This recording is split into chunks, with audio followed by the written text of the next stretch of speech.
All right, guys, I'm just going to try to get Laura in here with me. Um, let's see. How do I do that? Um,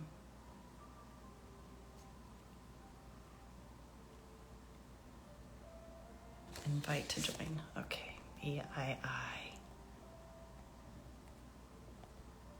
Getting Laura in here with me. Invite. All righty. Gosh, I'm glad to see people coming on. I'm just trying to get Laura in here with me. Hi, Christina. How are you? Glad you guys are here. I've never done one of these, so I sent the invite to Laura, and hopefully she'll be joining soon. And while I'm waiting for her to join in, let me make sure I did that correctly. Accept. Okay.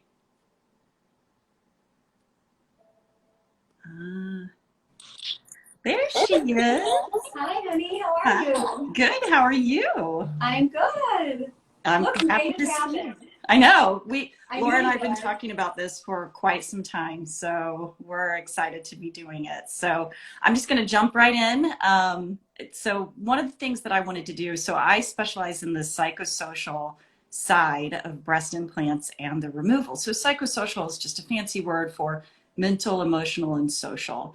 And for those of you that don't know, I'm a licensed psychotherapist, and I explanted 4 years ago yesterday. And when I went through my own journey, I noticed that there's so many fabulous resources that are focused on the physical side of explant and the surgery, and a lot of amazing people doing amazing work for supporting the physical side of BII, preparation for surgery, recovery, and detox. That's all amazing. And what I noticed was, politely I say it's like a paucity of professional support around the psychosocial side. But if I'm being real, it's more like there just really wasn't any recognition. And so even though BII impacts us so much more deeply than just our body, and it's taking place in a body that has a heart and a mind that holds all of these beliefs that lead us onto the implant table and lead us to struggle when we're having problems with our implants. We need to remove them, and can stay with us even after we explant. So even though all those things are very real, I just didn't see a lot of support around that, or professional, guidance or support or resources, not on the same par. And so I've been working on that. And when I kind of was trying to meet people, Laura was one of the people I wanted to meet. She's also here outside of Chicago. And I wanted to meet Laura. She was suggested to me to meet because I call her an OG BII advocate. And she has a fascinating story, and I'm going to ask her to share about her history. And what I want to do today with this live is I want to look at, the history of where we're at. So where BII was, Laura's going to talk about that, and where we are now, and look at the mental, emotional, and social support and the need for the holistic caring of women that have BII. So I know that women who explant for many, many reasons. And this live is just focusing on women who explant for BII. So Laura, I'm going to turn it over to you, and I would love it if you could just kind of orient the people that are joining us and who are going to be watching later, and let us know, how did you get into BII advocacy? How long have you been doing this? And just share a little bit about your amazing story. Okay, so I'm going to try to do it the best I can in a nutshell, because of course, there's a story. It's been a journey. So 26 years old, breast implants, nursed 3 kids, wanted the air put back in them, get them, lifetime, perfectly safe, the whole story that many of us have heard. Within 4 months, taken down to my knees. Didn't know why. After 2 years of every single doctor you can imagine, as so many of our patients and our BII community has went through, there was a light bulb moment for me. So back then we didn't have social media. It was a God-given gut feeling that I knew something was wrong. And the only difference in my life is I got breast implants. So I went back to my plastic surgeon. I just said, I am very sick if it's my implants, please tell me. And it was like, it was yesterday, and this was 30 years ago. Tapped me on my knee. Now. There's no scientific data to this day to show that's why you're sick. But I will take them out under a local in my office if that makes you feel better. I said, get them out of me. I just knew that something was just not right. So I was literally a week away from this surgeon taking my implants out under a local in his office. And I was sitting at my grandma's house watching Jenny Jones. And there she was talking about being sick from her breast implants. And that was my aha moment. That was crazy. There was a support group that scrolled underneath. I wrote down that number and I called that woman that night. And I say she was my angel. She was my lifeline. Her name was Vicki. She saved my life that night. She said, do not go back to this man. And this is going to sound very dramatic, but these were her words. He will kill you. So I was so very ill for my implants. Had he taken my implants out in the office, we all know what would have happened. They were silicone. He would have ruptured them. And I would not be sitting here talking to you today. So with that became my journey of finding a surgeon that actually knew a proper removal. What is a proper removal? We didn't know what an end block was back then. Yeah, what year was it? Can you tell them? It was 1990. I had them put in 1990. I had them taken out in 1992. 1992. I mean, literally the internet wasn't even invented yet. No. You know? Right. So it became a beautiful network of women, you know, kind of like what we have now, but on such a broader scale that I found out about Dr. Fang, which many of us know about Dr. Fang, but she was booked so far out, I didn't think I was going to live that long. And I found out about a neurologist in Texas that was doing a study. We took my husband's 401k, we got on a plane, and I met 3 floors of sick women at Baylor University. And I was part of the study. So I was in the hospital for 2 weeks, and that's when I realized how serious this was. So I met these beautiful souls that were suffering just like I was, and we got this little support group together and started talking and realized that we were not alone. So fast forward, my neurologist actually was named Dr. Patton. So if anybody, that name sounds familiar, anybody that has had the pleasure to watch Explant, the documentary on Paramount, I highly suggest it. I'm humbly featured in it with my Oprah presentation and my speech at the FDA. It is basically my life back in the 90s. So Dr. Patton is actually one of the narrators in Explant. That was my neurologist. He was doing a study back then on silicone adjuvant breast disease. So I was part of his study. Somebody broke into his office, put duct tape and crutches on his desk, and destroyed all his slides. I mean, really, that's crazy. Your story is just amazing to me. Yeah. So so it's surreal. The fact that I was part of the study, it got destroyed, and here I sit with an incredible surgeon who now is doing another study on breast implant illness. So I got my health back with removal. Dr. Hamilton was a surgeon that took them out at the hospital. He knew to do the end block. It is literally by the grace of God. I truly believe I was spared. I came back to Illinois. It was like somebody flipped a switch. I came back to Illinois. Before I left, I promised every one of those women, I'm not going to cry, that I would come back and I would be their voice. So I came back here and I was their voice. And can we pause for just a second? Because I really, if you could, because really there are very few people that can speak to this like you can. So you go to, it's Baylor, right? There's 3 floors of these women. They're dealing with this experience. There's really not even a word to put to it yet to contain the experience. And women were dying. And you were watching this playing out. And so you've seen for decades this, you talked about the gaslighting, you've talked about this medical abandonment, but could you just speak a little bit, I'm eager to get to what you're doing now, Absolutely. but could you just speak a little bit about when you were there? Because, I mean, Laura, that's the stuff that's fueled you for decades, the look in the women's eyes, the desperation, the sadness, the fear, the anger, the betrayal. Like, what did you see when you were with those women all those years ago? Could you just speak a little bit to that? Absolutely. So touching on that, I remember their faces like it was yesterday. There was a woman that actually got their breast implants for her husband. And when she became ill, her husband left her. So it's something that, right? And I think those are valid concerns with our community of what ifs, how is he going to still find me sexual? So that's things I know you're going to touch on. But these were definitely things that I saw 30 years ago with these women. There was a woman the same woman that lost everything. Her husband, she was living in her car. She was at the hospital. She was basically living in her car and was alone because her husband left her. And then we had other incredible souls that their husbands were supportive. So abandonment, everything that you're saying, anger, had been, they lied to, brushed under the rug, rupture after rupture, told, what did you do to them? You did it to yourself. You ruptured it. You know, rough sex. So it was the blame game on these women, and they felt guilty, and years and years of suffering. So I truly was one of the lucky ones. There was a lot of suffering. Yeah.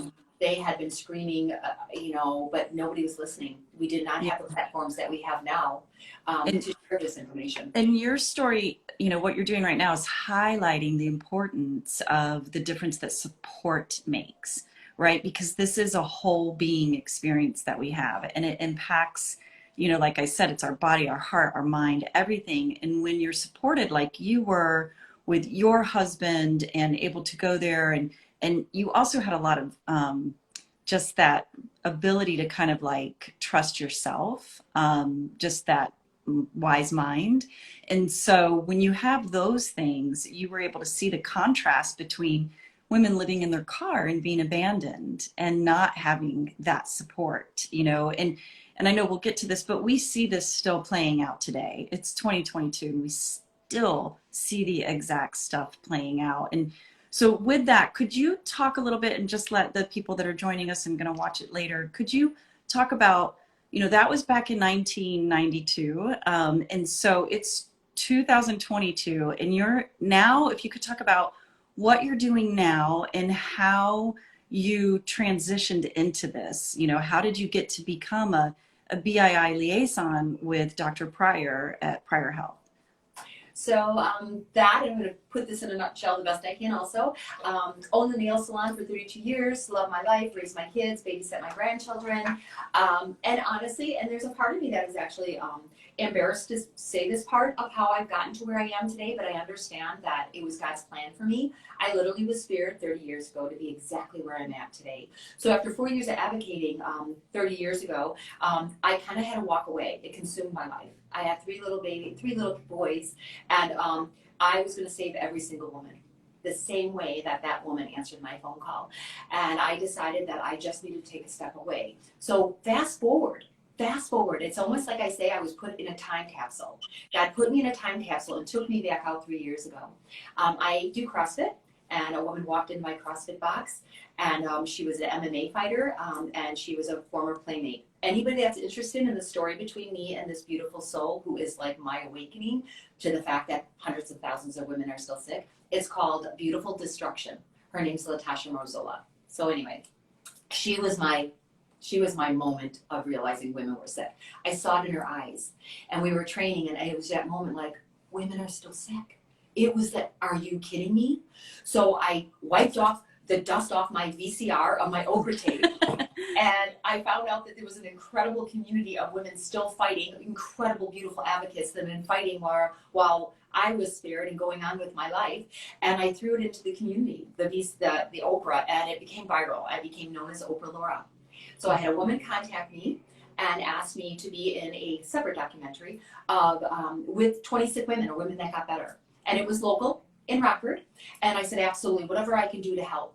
And we reached out to every single plastic surgeon in Illinois to come speak to these sick women, and not one surgeon showed up at Dr. Pryor. And that was the day that I met him. And he did not know that women had been fighting for years. So Dr. Pryor entered the lion's den with 20 sick women and sat in the living room. We call Laura the crier, and it's a lovely thing. She's just a beautiful, lovely person. Yeah. So, yeah. So he sat in the living room in the lion's den and told these women, I believe you. And I, again, didn't think that I was going to do what I'm doing. And he was so curious on everything. He said, Laura, I want every VCR. I want every study that you have. I want everything from back then. I'll give it all back to you. But I can't believe you've been fighting for this long. So that was 3 years ago. So a year and a half ago, I woke up one morning and I realized my calling was not done. Mm-hmm. And I realized that God spared me for a reason. And it was time for me to fight this battle that has been going on way too long. And I called Dr. Pryor and I said, I think I want to advocate again. And his exact words were, I've been waiting for you. So it's been over 2 years now, and it is absolutely amazing. Dr. Pryor has chose to no longer put breast implants in. His exact words are because he sleeps better at night. So I have found myself advocating here with these incredible, beautiful souls that I am blessed to be with every day. And it is a journey. It is mind, body, soul. Could you talk a little bit about what you see day in, day out, in your position at a plastic surgeon's office doing explant? You guys have consults for BII constantly. And, you know, I've been there, I've seen the room, you go in, you've got the checklist. There's this moment of talking with women, you provide them with validation, you answer, you field questions, you know, you're there all along the way. And so for those of you who aren't local, which is probably most of you, you know, Laura has a reputation of it, she's quite magnetic and is something that draws women with BII to Pryor Health because A, Laura had it, B, she's got this unusual long-standing history. And as you just saw, she's just a very empathic, loving person. And so she envelops these women in caring love. And so, Laura, if you could just speak just a little, you know, just share with us, what do you see? It's 2022. You saw those women in the hospital, 1992. You know, what do you see day in, day out in terms of what are they struggling with, you know, mentally, emotionally, soulfully, just what are they struggling with besides the, we know there's the, what am I going to look like, you know, if I do this? Is there any way you could really tell me that I have BII? You know, there's that damn diagnosis of exclusion, you know, and all the downstream effects of that. You know, BII has its own flavor of self-doubt, guilt, regret, remorse, all of that, and the aesthetic anxiety. So if you could just speak to what you see in your daily interactions now with these women in terms of, you know, how this goes beyond just the body's reaction to the implants, but how it impacts the rest of them as well. Yeah, that's a great question. So basically what we see every day is, you know, you just hit it, is basically fear, anxiety, and indecisiveness. And the what ifs. What if this isn't here? What if this isn't it? What am I going to look at like? We put them in for a reason. So the aesthetic portion this is valid. You know, it definitely is a huge concern with the women. And a lot of them say, you know, I feel so vain feeling this way. No. It is absolutely a true feeling and, you know, part of this journey. So being in that mental place and being mentally prepared, because we're not going to look like what we looked like before we got them. You know, it's reconstructive surgery. So all those fears are real. So the fact to have a BII therapist, a BII survivor and therapist on board, it is a huge piece of this puzzle. The fear of what they're going to look like. Will their husbands find them attractive again? How can I look in the mirror? You know, the insecurities of why they got them from childhood. There's so many different reasons. You know, we don't know their story, but it all comes back to there's a huge mental aspect to being explanted. Of course, number one, they want their health back. So they struggle with the guilt of feeling bad of what I'm going to look like because they want to get their health back to be there for their children, be there for their husbands. So these are all incredibly valid concerns that we hear every single day. Can you talk a little bit about what do you notice? And thank you for that, for sharing all of that and acknowledging that there's, it's in therapy, it's called a dialectic. It's where like these two opposing things can be true at the same exact time. So my favorite thing to compare it to is like when you are very nauseated and you know that you need to vomit.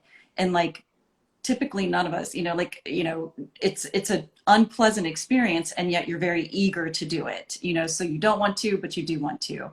And, you know, there's a lot of that with BII. It's a dialectical inner experience. And you're talking about, you know, I really do want to pursue my health. And at the same time, you know, that doesn't mean that you're abandoning the fact that you care about your aesthetics, and so if you could talk a little bit more about what do you see? Like you've got all these decades of experience and all this boots on the ground experience now. And so what do you see in terms of, because I know that there's this very, it's a very predictable kind of experience that a lot of women move through. But what do you see in terms of they come in for the consult, there's that all fired up, they make this decision, they schedule the surgery. And then can you talk a little bit about what they experience? Do you notice women getting cold feet? Do you notice a certain time when they start getting cold Yep. feet, or when Yep. the anxiety escalates? If you could talk some about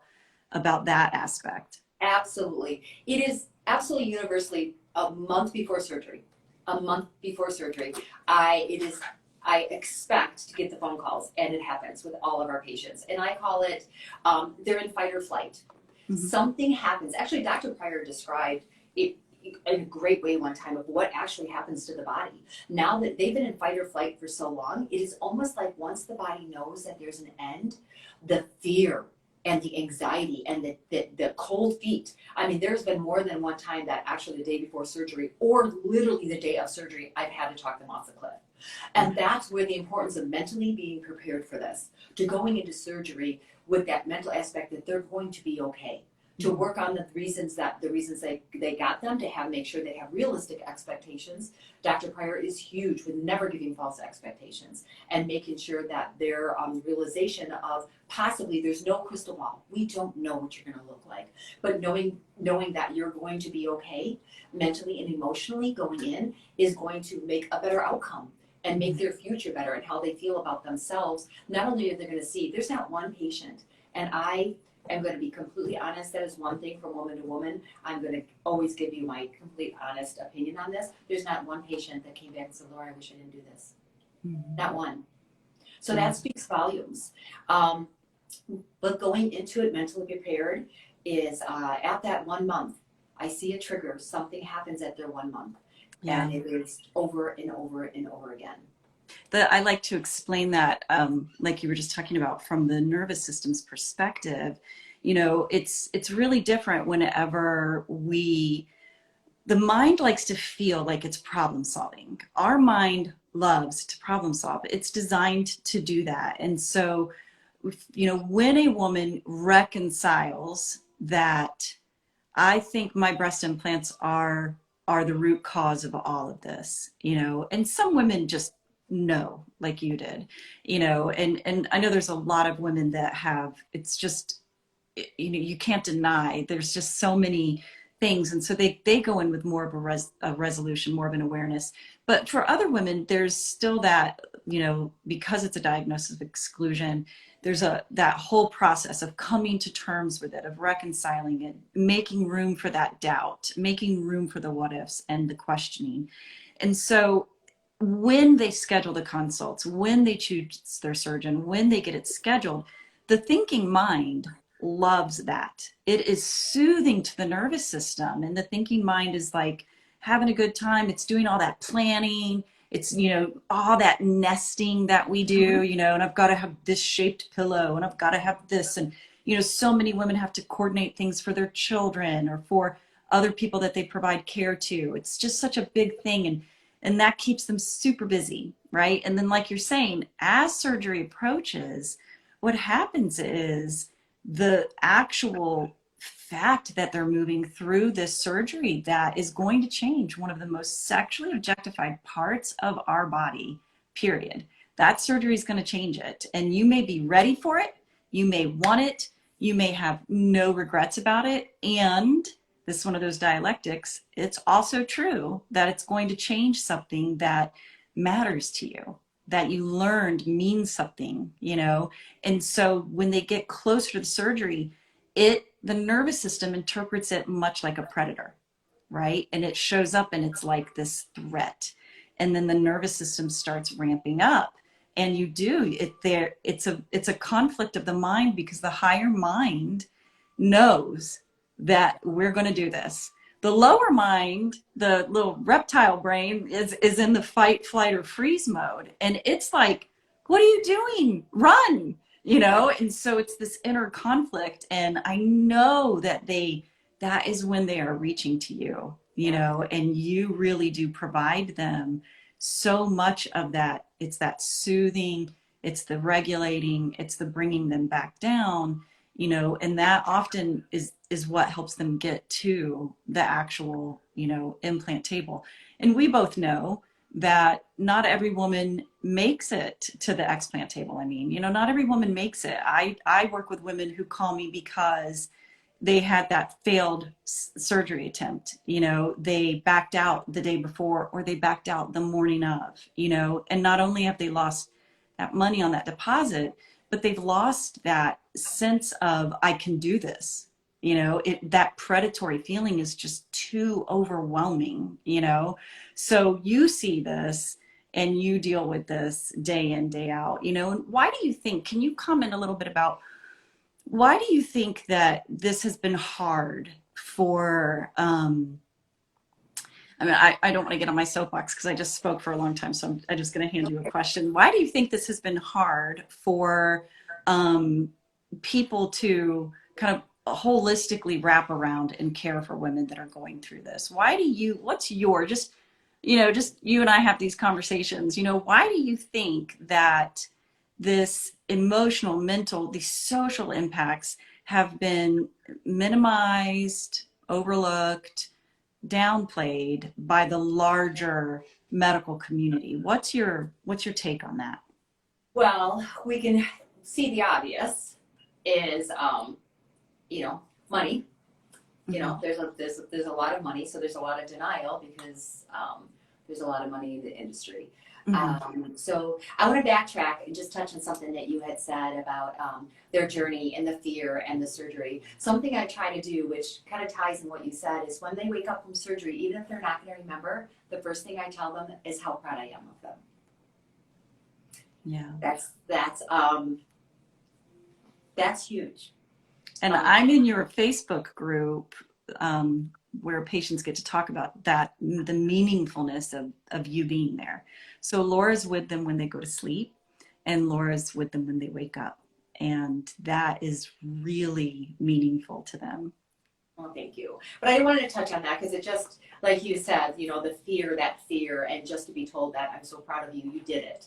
But to backtrack of what you had said, why is it? I think a lot of reasons, the society, we did it to ourselves, is what they're Oh, thinking. yeah. Another thing that I think is so important is that our patients that, the women that come to me, the first thing on that phone call, when they call and they're reaching out, and I hope to be that lifeline, I will say the first thing I want you to do today is forgive yourself for what you didn't know. Yes. And when those words are spoken, it's instant tears. I can feel it over the line, over the phone line. I can feel the all of a sudden forgiving themselves. Yes. And there's something, there's such validation with hearing that because there's so much guilt. I did this to myself. I did this to my family. I did this to my husband. I did this financially to my family. My own vanity put me in this position. So the first thing we need to do is forgive ourselves for what we didn't know. Yeah. Yeah. So I believe society is, they don't believe us because we did it, for vanity reasons. Well, you did it to yourself. Well, we weren't told. So, Yeah. I talk about that in the introduction of the book that I'm getting ready to release. And I talk about, and you just, we didn't actually plan this, but you did just actually touch on this thing that I feel so strongly about, is that we live in this society that tells us from like pretty much as soon as we're verbal, we start learning that breasts and breast mounds are an important part of being womanly, an important part of belonging, and an important part of being better.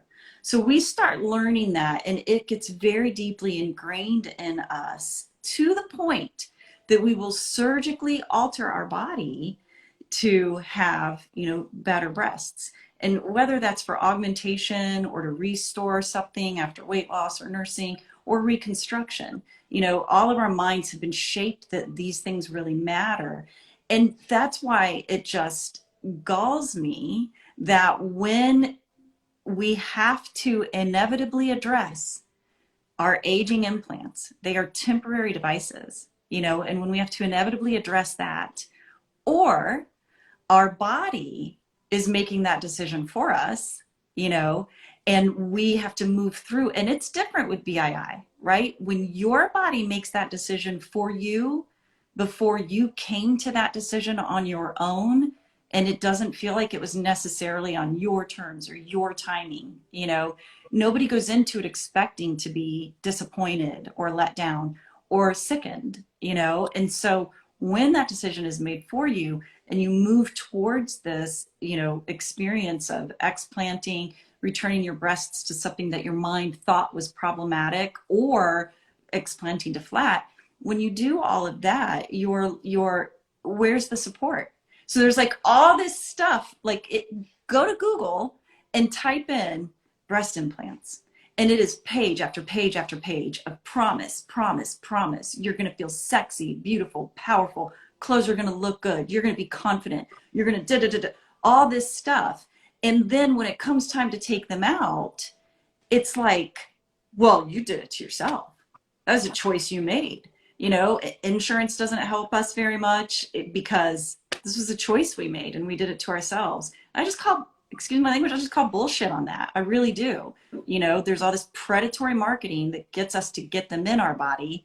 But then when it's time to take out these temporary problem prone and inappropriately studied devices, where's the support? You know what I mean? It's like suddenly, it's like, why are you upset about this? Why is this hard? You know? So anyway, that was my soapbox. Thank you for letting me have it. Excellent segue. We really didn't plan that, but Yeah. absolutely, yeah. That's pretty much it in a nutshell on that. Yeah. Yeah.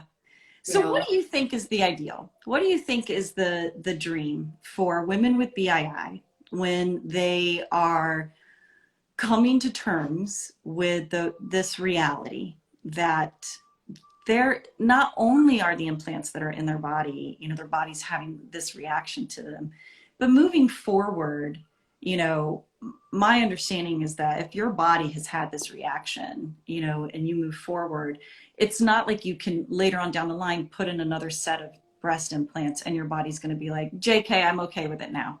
You know what I mean? Like your yeah. body is primed to have perhaps an even stronger response. And so what do you think is the ideal kind of care for a woman that has BII in terms of, you know, moving her through this in a way that lets her kind of go on her life, um, and having really emerged from the whole journey as a different person. What do you think is ideal? What do you think's missing right now, and what do you think? Well, I definitely think it's like an onion. You know, we're peeling all these layers away of why do we do it? What am I going to look like? And I think the most important thing is having as much support and love and resources around them.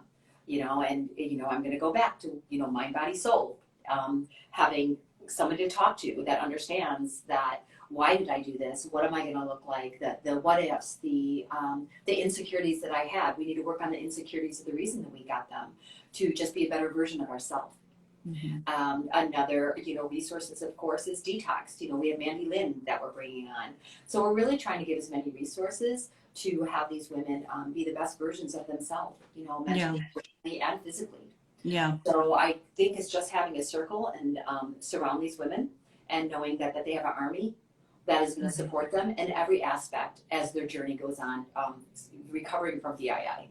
Right. So right. that's, I think that is the most important thing. It's just not being explanted by a surgeon that believes us, number one, or, it's not just over after explant. There's so many different layers to this.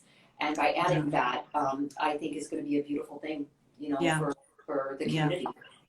And I've seen women have really different journeys, really different experiences. I've seen women, like we were just talking about, who the decision to explant has been made for them by their body on a timeline that they really wouldn't choose. And they do they need to focus on the surgery. They're moving forward and, they're taking that fear, they're taking that self-doubt and that regret, that sense of betrayal or anger. They're taking that with them they're doing what women do, we can get through really hard times, and they get through it, they get to the other side, and then they're like the rest of it kind of hits them, and even if you have that, I call it the homecoming experience, where you've explanted and you're like, wow, this is me, I kind of missed her, I feel better, I feel more like myself, these that the other side of it is peppered with moments of, it's like self non-acceptance, right? So you may have no regrets over explant. You may be super happy that you did it. And then there's these moments, maybe they're private moments one-on-one with you in front of the mirror, or maybe during intimacy, or I work with women who've explanted and they're dating, and there's a lot of concern there around that. And so for me to answer my own question, what I think is ideal is for a woman to go through this journey. Ideally, if you can, if you're waiting for a year for a surgeon, use that year. And I call it studying and readying yourself, right? And do the inner work. You don't have to wait for explant to reclaim your heart. You don't have to wait for explant to reclaim your mind, so you can do stuff while you're waiting that helps you respond very differently to comparative thinking, to those deeply ingrained beliefs that our minds can never fully unlearn. If you've been given that gift of time, work on your behalf and start your inner healing proactively. And like you were saying, if you can go into surgery steady and ready in that way, we have reason to believe that you're going to have a better surgical outcome, better, people who are kind of in the regulated state, their body's going to do better with that surgery and recovery, but if you're not in that position, if you're a person who, has, a lot of different things competing for your time, and you're hustling, you're scheduling your explant, you're moving toward it, da da da, and then you're in that other category where it's afterwards and it just keeps coming to you. I say we repeat what we don't repair, and so it's okay if you've gone through the journey that way. You can still do the inner healing after explant. You can still reclaim your heart and your mind as well. And I think that's so important for us to do. Just knowing how the human mind works with language and cognition, our mind can never really unlearn those beliefs that we all learned when we were little girls, and so finding a new way to respond to them is critical. I think that's got to start to be an integrated part of BII recovery, especially BII. Like, I was just speaking kind of general about explant, but for BII, there's a lot of, like we've already talked about, special layers, that guilt. I love that you help women immediately start working on self-forgiveness and reframing you didn't know, but helping women with BII work through, there's also that anger, those feelings of anger and betrayal. And trust issues. They have huge trust issues. By the time Yeah. they come to us, they trust nobody. They've been, they realize that they were not given the truth. They were not given informed consent, an informed choice. And they've been to doctor that, either just ignorantly don't know, or just decides to stay in their lane and not look into breast implant illness and be like, no, that's not what it is. So consistently, they're being told they're crazy. Mm-hmm. Yes. Trust You're issues right. is huge. You're right. Yeah, you and I talk about trust issues a lot, and again, that's also part of soothing that distressed nervous system, is for them to feel that they have finally found a safe place to land, and a place where they're going to be okay. So, but I appreciate you coming on here. I'm just so fascinated when I talk with you, because you've seen women on these journeys for decades, and you've seen the consistency in terms of you know, the damage from the gaslighting and the not being believed and the self-doubt and all of that stuff. And you've seen the pain and the destruction from partner abandonment over this. And so I really appreciate you coming on and talking about it, because it makes the case that this has long been overlooked, you know. And you know, just to talk a little bit about, I know people are asking me when the book is coming out. So I wrote Busting Free. It's the first self-help book that focuses exclusively on the psychosocial side of why we get breast implants, why we struggle as we're moving towards explant, and how to recover and reclaim and liberate ourselves from all of that stuff, how to learn completely new ways to respond to those difficult thoughts and feelings that are with us when we know breast implants aren't working out for us, comparative thinking, all of that stuff. So the book's dropping next week. I will start a countdown soon, so that you'll know the exact day. I'm not trying to be gamey or cagey about it at all. I just have a little bit of some stuff going on with someone that is working on that project for me. And so just kind of waiting, but it is going to happen next week.